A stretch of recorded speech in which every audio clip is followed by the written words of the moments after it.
Big up, everybody. It's your boy, Market MUFC fan, and you know what it is. It's the Trini boy in the building. And guess what, guys? It's an interesting time as Dwight Yorke announces his 35-man provisional squad. What that means? It means that there has been an introduction of youth, experience, upcoming players with momentum, and of course, players who have been delivering for Trinidad over a period of time. And it shows Dwight Yorke sticking to a core of players who he trusts, who fulfill his desires or what have you, if you want to call it that. It's one of those things where it's very, very interesting. As you can see, this is a 35-man squad streaming right below me there in in guys, sorry about the thing. But it's one of those things where you see that a lot of players, local and a foreign talent, guys who have been doing it in the MLS a lot, like, the likes of, how can I say it?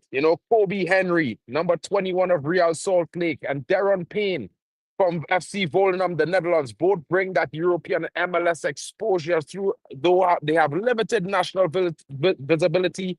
These two new players coming into the team provide an exciting opportunity for Trinidad and Tobago as we can see what they have to deliver. I know we have already been seeing what Dante Senior has been doing. He has been red hot, scintillating form, a goal per game in each of his every last games for the last 5 games for his club, Montreal CF. Even though they have not won the last 2 of their games, Dante Senior was there to get them on the score sheet and get them into the lead. Introducing other players who you may not know of, like Kyle Overy, a young talent, Justin Obikwu, a Nigerian Trinidadian player of descent who's played his football in England, Jaren Jackie, Gregory Ranjitsingh, a goalkeeper who has been a bit unlucky to not get his chances in the TNT team, but is now getting a lucky chance under Dwight Yorke. Jabari Bryce will also earn a provisional call-up, and the inclusion reflects the York's willingness to expand the selection pool. Talking about Kylie Overy with 17 caps since bursting onto the scene in 2023, brings skills, experience.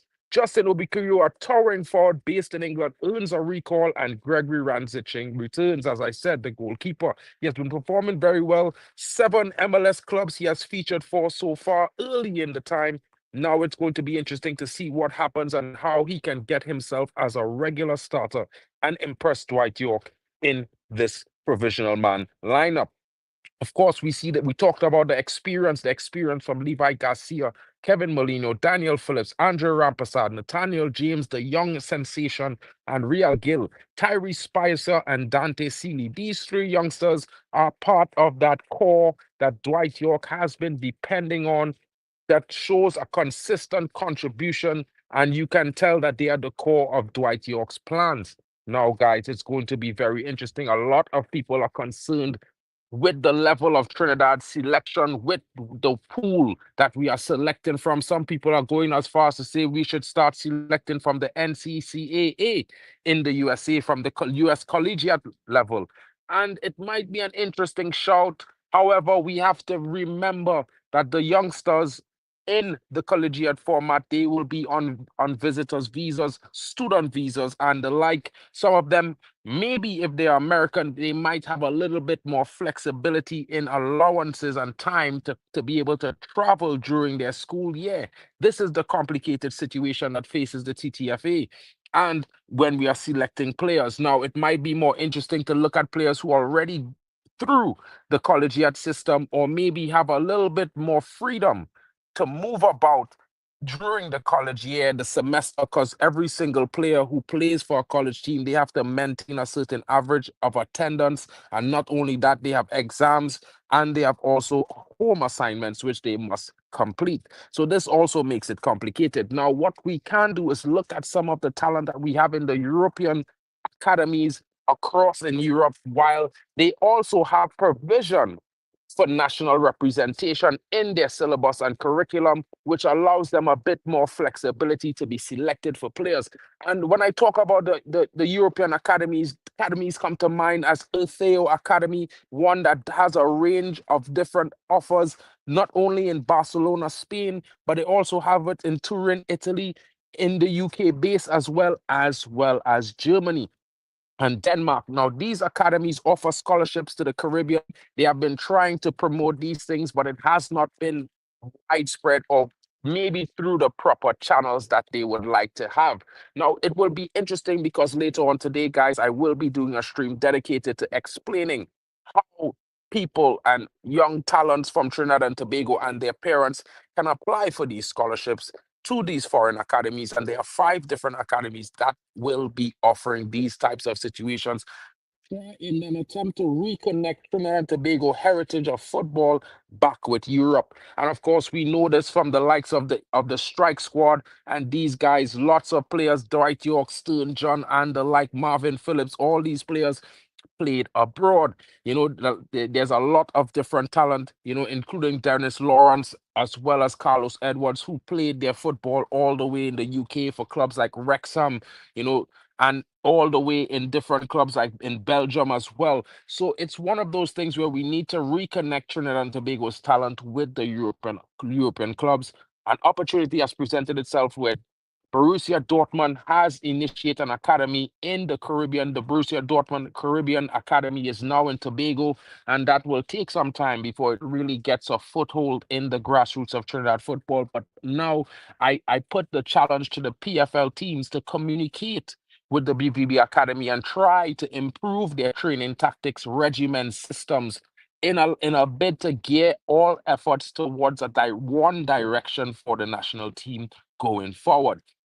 Now, moving on, the star of the team so far, would I have to say one of the stars? We have 2 stars, and of course, one is Tyrese Spicer, who is now with Orlando City. He joined recently in this transfer window. He has 6 caps for TNT senior side as of June 19, 2025, and is entering his international career at a pivotal time and in pivotal, scintillating form. Of course, there's also young midfielder Nathaniel James, who won the 2023 Premier League Golden Boot, 15 goals in 22 games with Club Sando, and now plays with Portland Hearts of Pine in the USL 1 League. And it's going to be interesting. There's also Isaiah Leacock, a domestic league standout for the Defence Force, a joint top scorer in the TT Pro League right now with 16 plus goals scored in his national team debut in the 2025 Unity Cup. He also got on the score sheet. Andre Rampersad, of course, we know this midfielder has been playing quite a few games under York. He has shown that he is at the level and he can come in and settle that midfield, control it, and help us do what we need to do. You would know him from the Gold Cup. He was in those good performances. Of course, he scored his first international goal versus Jamaica and now is a regular. Alvin Jones, well, not much needs to be said about this guy. The screamer that he scored to knock USA out of their contention of Russia's road to World Cup years ago would be fresh in the minds. Of course, you know that he helped us in other ways and in other games, pivotal goals that come from him, and he's a very interesting defender. Of course, he had some ups and downs, but he had some strong performances at the back of that, which is going forward into his performances. Now, blending the youth and experience, as we talked about, is what York is about right now. And we can see that with the likes of Molino, Garcia, and Jones, and the reliable Phillips and Rampersad, and of course, the exciting newcomers, Spicer, James, and Dante Seeley. Dante Seeley, guys, you are going to see a lot of this guy, a lot more of him. He is in red hot form, and I expect him to transition that form into the international qualifiers against Curacao. He should know some of those players from young PSV, where he learned his footballing trade in the Netherlands alongside some of those players. And I expect him, as well as young Obikwu, to put and Payne to have an impact into the starting lineup. And Payne is will be part of the defensive backbone along with Jones, who is the leadership there. And it's going to be interesting to see how Henry gets himself into this position as well.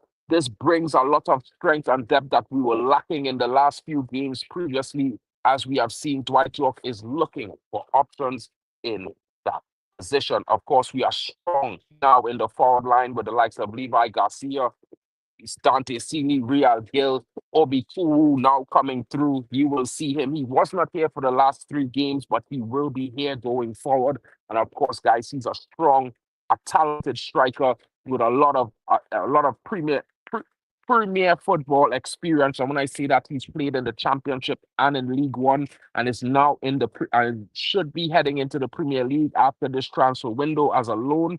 So we'll see what's going on there.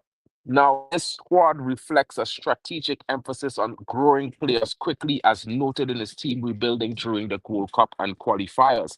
You can see the experience there to give CNT a sense of security and standard. And of course, you see the young stars coming in and the young talents being brought in along with them to provide that spark, that energy that Trinidad needs, and the quality that we didn't have previously. It's going to be very interesting. Of course, we are gearing up for a qualifier against Curacao on Saturday. Guys, I will be live with the watch along. Please tune in and don't forget to smash a like and subscribe. Trinidad football is moving ahead. It's taking a turn, and I think it's a turn for the positive, and we need to be supportive. And guys, of course, we must be critical in the bad moments for things that does not or is not something that we deem as fans that are moving Trinidad and Tobago football forward. But as we can see with Dwight Yorke and this current selection and the wider spread of influence from the different players like Obikwu and Ovry coming into the team, we were seeing a little bit more diversity in the pool of selection, and this bodes well, and we should support this. And going forward, we should expect more of this and demand only the best that play for Trinidad and Tobago. And guys, it can only get better from here. And what I will say is, let's pay attention, let's keep it close, let's keep our eyes out, and let's support this team, because the Soca Warriors are here and they are marching on their road to the World Cup 2026. A 48-team tournament, and yes, we have 2 opportunities. We can book a direct spot if we are to secure 3 victories in this World Cup qualifiers, starting with Curacao and ending with Jamaica. If we can get victories over these 2 teams in our first 2 games, guys, it puts us in a very, very strong position to move ourselves guaranteed into the World Cup qualification. And of course, that will definitely be the goal and the aim of Trinidad and Tobago going forward. And of course, we hope to be there. Now, there's also, if we don't get a direct spot, there's also the preliminary round of 8 teams, round robin, where 2 spots will be an offer, and we have an opportunity to make that round of tournament, but we need to secure ourselves and book our place in a secure spot, and maybe let Jamaica go and fight it out with the South American and African and Asian teams for the last 2 spots in the 48-team tournament. Guys, thank you for joining me. Don't forget to smash the likes and subscribe. And if you have missed anything or have any questions, please drop it in the live chat or in the questions and statements. Of course, it's the road to World Cup. Soca Warriors are here to stay. And of course, with Dwight Yorke as coach, I think it's a very, very interesting and promising prospect for Trinidad football to move forward and get ourselves into the World Cup 2026. We will be there. We will be watching. And you can join me live on Saturday for the watch along. Shout out to each and everyone joining. It's been your boy, Mark NMUC fan. You know what it is, guys. Let's go.